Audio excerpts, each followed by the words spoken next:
श्री सुदामा जी महाराज यात्रा आरंभ करते हैं, नगरी में प्रवेश करते हैं। उस नगरी की बड़ी अद्भुत शोभा है। स्वर्ण जड़ित तो वहां की सड़कें हैं, जितने भवन बने हैं सब सोने के हैं, जो उसमें एक एक बड़े गुम्बज लगे हैं, रत्न जड़ित हैं, कलश रखे हैं, आकाश को चूम रहे हैं। इतना अद्भुत नगरी है, देखने से मन लुभा जाती है। इतनी पावन नगरी है द्वारिकापुरी। सुदामा जी महाराज ने विचार किया, किससे पूछूं, क्योंकि वहां के लोग बड़े अद्भुत हैं। सबके सब बढ़िया सुंदर वस्त्र पहने हुए, ललाट पर चंदन लगाए हुए, पग बांधे हुए, सुंदर अपने हर कोई कार्य में लगा है। बिजनेस वाले बिजनेस में, सेवा वाले सेवा में। यहाँ के पौरोहित ब्राह्मण लोग वेद मंत्रों का उच्चारण कर रहे हैं। यहाँ के सेना, यहाँ की क्षत्रिय समाज हर सब की सुरक्षा, हर सब की देखभाल में लगे हैं। चारों वर्ण के लोग अपनी अपनी व्यवस्था में लगे हुए हैं। सुदामा जी महाराज की दृष्टि अपने ऊपर गई। फटी पुरानी धोती है, कीचड़ से लथपथ चरण है। सोचे मैं किससे किससे बात करूं, और सबकी दृष्टि सुदामा के ऊपर। कौन सा ऐसा देखने में ब्राह्मण लगता है, क्योंकि सिर पर शिखा है, ललाट में चंदन है, कंधे पर जनेऊ है, एक ही धोती को आधा बांध रखा है, आधा लपेट रखा है, वो भी कई जगह से फटी हुई है। हाथ में लकड़ी है, उसी के सहारे चल रहा है। ये कौन आ गया? फिर आपस में विचार किया कि भगवान से मिलने के लिए बड़े बड़े देवता, बड़े बड़े राजा महाराजा आते हैं, हो सकता है कोई रूप बदल करके आया हो। तब तक सुदामा जी महाराज एक भाई साहब के पास पहुंचे और पूछा, भैया ये कौन सी नगरी है, ये कौन सा नगर है? उसने कहा, महाराज ये द्वारिका नगरी है। अब तो द्वारिका नगरी सुन करके बहुत प्रसन्न हुए, बहुत खुश हुए कि कम से कम मैं द्वारिका में आ गया। सुदामा ने कहा, एक बात मौकों को और बताओ। क्या? ये बताओ कि कृष्ण का भवन कौन सा है? उसने तुरंत मुख बंद कर दिया, महाराज जिसको आप कृष्ण कहते हो ना, वो हमारे महाराज हैं। उनका नाम ऐसे यहाँ पर नहीं लिया जाता। उनका नाम छत्रपति चक्रचूड़ामणि द्वारिकाधीश अनंत विभूषित 1108 भगवान श्री द्वारिकाधीश ऐसा श्री कृष्णचंद्र भगवान कहा जाता है। सुदामा ने कहा, भैया इतना लंबा चौड़ा नाम मोको याद नहीं रहे, हम नहीं कह पाएंगे। हम तो यही जानते हैं कि वो मेरा सखा है, वो हमारा मित्र है। अब जब ये सुना कि सखा बता रहे, अब तो उस व्यक्ति का होश उड़ गया। अरे एक से एक राजा महाराजा आते हैं, भगवान को कोई अपना सखा बताने की हिम्मत नहीं कर सकता, और ये इस दीन अवस्था में कह रहा है कि हमारे मित्र हैं।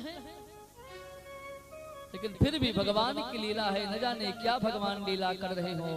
उसने कहा, महाराज ये जितने भवन दिखाई पड़ रहे हैं ना, सब भगवान के ही हैं। सुदामा महाराज ने कहा, तो ऐसा करो,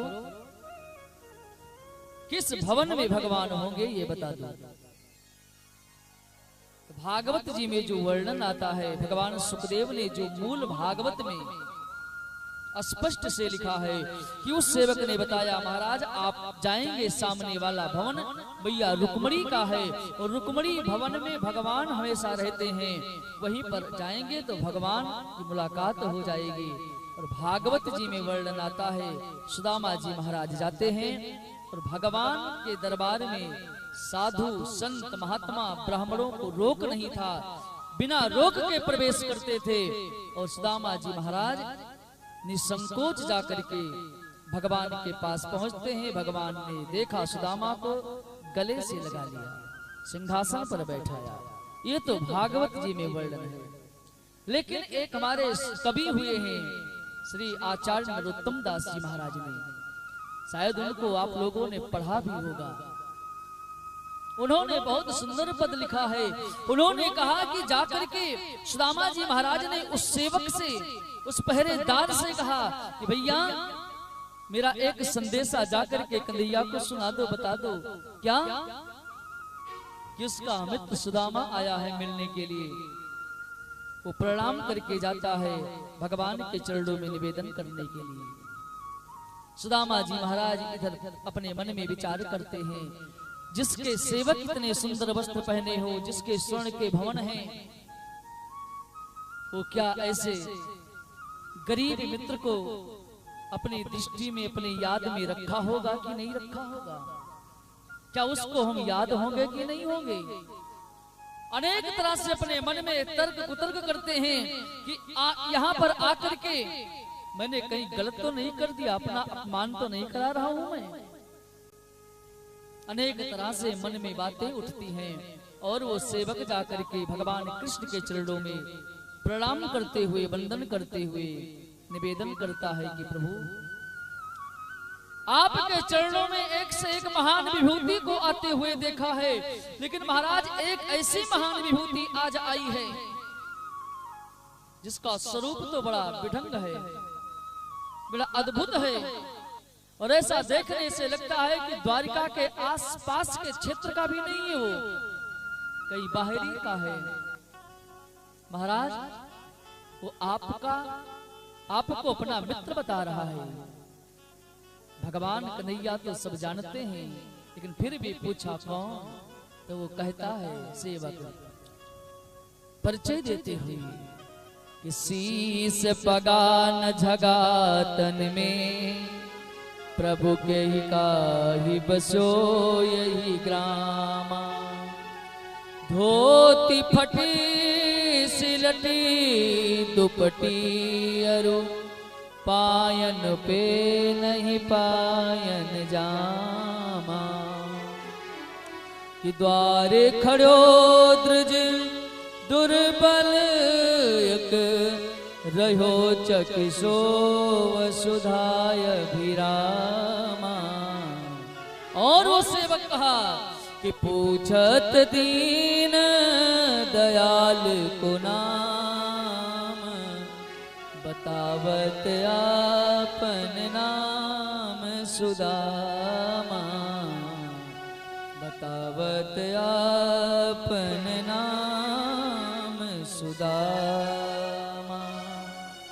हे भगवान, फटी पुरानी धोती में है, लेकिन आपको अपना मित्र बताते हुए और अपना नाम सुदामा बता रहा है।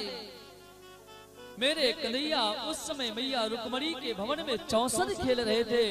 जो ही कन्हैया ने सुदामा नामक को सुना, भगवान ने चौसर को उठाकर फेंक दिया और बिना पढ़े के दौड़ पड़े, हा सुदामा, हा सुदामा, हा सुदामा करते हुए। मैया रुक्मणी ने सोचा, आज तक भगवान कन्हैया किसी ऐसे व्यक्ति के लिए नहीं दौड़े, कौन आ गया? सेवक भी दंग रह गया कि बड़े बड़े राजा महाराजा आए दरबार में, लेकिन भगवान को इतना उतावले होते हुए कभी मैं नहीं देखा। ये कौन है? भगवान आगे आगे दौड़ रहे हैं, सुदामा सुदामा सुदामा को याद करते हुए। भगवान के पीछे समस्त सेवक लेकर दौड़ रहे हैं। कोई चरण पादुका लिए, महाराज इसको धारण करो, इसको धारण करो। और जब भगवान सुदामा को देखे, सुदामा द्वार पर खड़े हुए, कृष्ण शरीर में अनेक सोचों को लेकर के खड़े हैं। मेरे कन्हैया ने दौड़ करके सुदामा को अपने अंग से भर लिया, अपने गोदी से लगा लिया, अपने गले से लगा लिया। भगवान ने सुदामा को देखा, सुदामा ने भगवान को देखा। एक दूजे ने दूजों के आंखों से अश्रु झरझर करने लगे। दोनों विलाप करके रोते हैं। मित्र, मेरे कन्हैया ने कहा, इतना दिन कहां पर थे, क्यों देरी लगा दिया? सुदामा ने कहा, भगवान मुझे आने में बहुत दिन हो गई। भगवान मिलते हैं, बड़े बड़े राज, बड़े बड़े कुल पुरोहित खड़े हैं कि ये कौन है? भगवान ने इशारा किया, सेवकाएं फूल का वर्षा करते हुए लेकर के जाते हैं। भगवान कृष्ण हाथ पकड़ करके सुदामा को लेकर चलते हैं। सुदामा जी महाराज डर रहे हैं कि हमारे पैर में मिट्टी लगे हैं, कीचड़ लगे हैं, हम इनके इतने सुंदर भवन में कैसे कदम रखें तो रखें। भगवान ने कहा मित्र चिंता मत करो, आपके पावन रज हमारे भवन में पड़ जाएंगे तो हमारा भवन पावन हो जाएगा, हमारा भवन निर्मल हो जाएगा। इसलिए अपने चरणार धूलि को हमारे भवन में रखने की कृपा करें। सुदामा जी महाराज को लेकर के भगवान पकड़ करके लेकर के आते हैं, अपने सिंहासन पर बैठाया, चरण को धोया। किसी ने बहुत सुंदर गाया है, आइए हम सभी लोग सुने और गाएं। अरे द्वारपालों कन्हैया से कह दो।